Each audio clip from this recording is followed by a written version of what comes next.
ভাই বাসা কেউ আছেন? দরজা খোলেন। আমি পল্লী বিদ্যুৎ অফিস থেকে আসছি বকেয়া বিলের জন্য।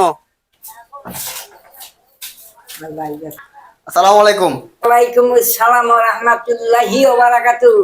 কাকা আমরা পল্লী বিদ্যুৎ অফিস থেকে আসছি। আপনার 3 মাস বিদ্যুৎ বিল বকেয়া আছে বুঝছেন।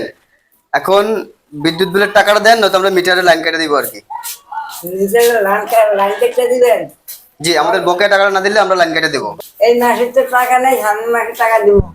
আমাদের অফিস থেকে এমন কোনো রুলস নেই, আমাদেরকে বলছে হয়তো টাকা নিয়ে আসবা নাহলে লাইন কেটে দিয়ে আসবে। এখন আমরা কি করবো বলেন, আমরা তো চাকরি করি। টাকা এই মাসে দিতে পারবো না, আগামী মাসে দিব।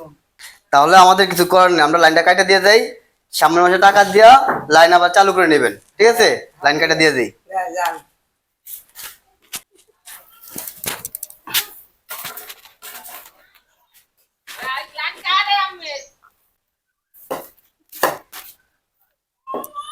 আমরা কি আরেন টাকা দেন না, কি করবো? লাইন কাটতেছি।